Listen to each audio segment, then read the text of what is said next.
இன்றைக்கி நம்ம மாடித்தோட்ட வீடியோ பார்க்க போகிறது இல்லை, பட் மாடி தோட்டத்திலேருந்து பறித்த பீர்க்கங்காயை வச்சு ஒரு சூப்பரான சட்னி ரெசிபி பார்க்க போகிறோம். சட்னி துவையல் எப்படின்னோ சொல்லலாங்க. இதுக்கு தேவையான பொருட்கள்லாம் எடுத்து வச்சுருக்கேன். பீர்க்கங்காயை கட் பண்ணி வச்சுக்கணும். பூண்டு வந்து தோல் உரித்து வச்சுக்கணுங்க. அதுக்கப்புறம் தேங்காய், புளி கொஞ்சமாக தேவைப்படும், அதுவுமே எடுத்து வச்சுக்கலாம். ஸோ இந்த தேவையான பொருட்கள்லாம் அப்படியே பார்த்திங்கனாலே உங்களுக்கு தெரியும். சின்ன வெங்காயம் எடுத்திருக்கேன், ஒரே ஒரு பெரிய வெங்காயமும் சேர்த்துருக்கேங்க. 2 தக்காளியை கட் பண்ணி வச்சுருக்கேன். கடுகு கருவேப்பிலை மட்டும் 2 இடத்துல நம்ம சேர்க்க போகிறோங்க. ஒன்று வந்து தாளிக்கிறதுக்கு. ஸோ முதல்லையே நான் சட்னியை தாளிச்சிக்கிறேன். ஏன்னா இதெல்லாம் வதக்கின பிறகு வந்து கடாய் வந்து கழுவிட்டு தாளிக்கிற மாதிரி ஆகிடும். அதனால் முதல்லே நம்ம தாளித்து கொட்டிக்கலாம், இந்த மாதிரி வதக்கி அரைக்கிற சட்னிக்கெல்லாம். ஸோ ஒரு 3 ஸ்பூன் எண்ணெய் சேர்த்துட்டு இதில் கடுகு உளுத்தம்பருப்பு அப்புறம் வந்து கொஞ்சமாக கருவேப்பிலையை சேர்த்து தாளிச்சிக்கிறோம். இதை தாளிச்சிட்டு எந்த பாத்திரத்தில் நம்ம வந்து சட்னியை வைக்க போகிறோமோ அதில் சேர்த்துக்கலாங்க. இந்த கடுகையும் கருவேப்பிலையும் இன்னும் ஒரு இடத்துல முக்கியமாக சேர்க்க வேண்டியிருக்கும். அந்த மாதிரி நீங்கள் சேர்த்து சட்னியோ துவையலோ செய்தீங்கன்னா செம்ம சூப்பராக இருக்கும். இதுக்கு முன்னாடியே ஒரு துவையல் வீடியோ போட்டிருக்கும் போதும் நம்ம சொல்லியிருக்கேன். ஸோ ட்ரை பண்ணி பாருங்கள், கண்டிப்பாக சுவை வந்து வித்தியாசமாக இருக்கும். இப்போ பார்த்திங்கன்னா தேவையான அளவுக்கு எண்ணெய் சேர்த்துக்கலாம். நான் வந்து ஒரு 2 டேபிள் ஸ்பூன் சேர்த்துருக்கேன். ஏன்னா வெங்காயம் தக்காளி காயெல்லாம் வதங்கணும் இல்லைங்களா, அதனால் 2 டேபிள் ஸ்பூன் சேர்த்துட்டு இதில் கடலைப்பருப்பு உளுத்தம்பருப்பு போட்டு வதக்கிக்கலாம். கொஞ்சம் லைட்டாக ப்ரௌன் ஆன பிறகு மிளகாய் சேர்த்துக்கலாம். காஞ்ச மிளகாய் பச்சை மிளகாய் சேர்த்துருக்கேன். சின்ன வெங்காயம் தக்காளி பூண்டு ஒரே ஒரு பெரிய வெங்காயமும் சேர்த்துருக்கேங்க. ஸோ இது எல்லாத்தையுமே போட்டு நம்ம நல்லா வதக்கிக்கலாம். காரம் வந்து உங்களுக்கு எவ்வளோ தேவையோ அதுக்கேற்ற மாதிரி போட்டுக்கோங்க.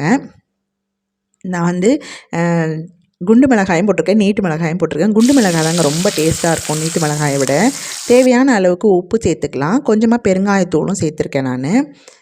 இது நல்லா வெங்காயம் தக்காளி எல்லாமே நல்லா வதங்கின பிறகு பீர்க்கங்காயை சேர்த்துக்கலாம். பீர்க்கங்காயை சேர்த்து கொஞ்சம் வதக்கி விட்டுட்டு மொத்தத்தில் 4 நிமிஷம் வேக வைக்கணும். அப்படியே மூடி போட்டு வேக வைக்க போகிறோம் சிம்மில் வச்சு.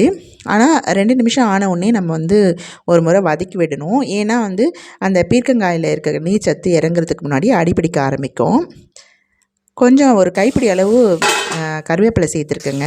இந்த மாதிரி எண்ணெயில் சேர்க்காமல் இந்த மாதிரி இடையில் சேர்த்து நீங்கள் வதக்கி செஞ்சிங்கனாக்கா கருவேப்பிலையோட மனம் சூப்பராக இருக்கும். நான் சொன்னேன் இல்லைங்களா, 2 இடத்துல நம்ம வந்து கருவேப்பிலையும் கடுகையும் சேர்க்க போகிறோம்னு சொல்லிட்டு. இப்போ பார்த்திங்கன்னா ஒரு 2 நிமிஷம் ஆயிருக்கு. இந்த மாதிரி லைட்டாக அடிப்பிடிக்கும். அதனால் நம்ம ஒரு முறை வதக்கி விட்டுட்டு திறந்து திரும்பவும் மூடி போட்டு இன்னும் ஒரு 2 நிமிஷம் வேக வைக்க போகிறோம். இந்த நீர்ச்சத்து முழுத்தும் இறங்கிச்சுன்னா அப்போ அடிப்பிடிக்காது. அதனால் இடையில் கண்டிப்பாக ஒரு முறை நீங்கள் கிளறி விடுங்க. அதுக்கப்புறம் ஒரு தேங்காயை சின்ன சின்னதாக நறுக்கி வச்சுருக்கேன். சின்ன பீஸ் தேங்காய் தாங்க. ஒரு சின்ன நெல்லிக்காய் அளவுக்கு புளி சேர்த்துருக்கேன். இந்த டைமில் நம்ம இன்னும் ஒரு இன்க்ரீடியண்ட்டு, அதாவது கடுகு சேர்க்க போகிறோங்க. இந்த மாதிரி கடுகு சேர்த்து சட்னி பண்ணிங்கன்னா, அதாவது எண்ணெயில் சேர்க்காமல் இந்த மாதிரி அப்படியே சேர்க்கணும். எல்லாம் வதங்கின பிறகு கடைசியாக சேர்த்து இறக்கி நீங்கள் துவையலோ சட்னியோ அரைச்சி பாருங்களேன், செம்ம சூப்பராக இருக்குங்க.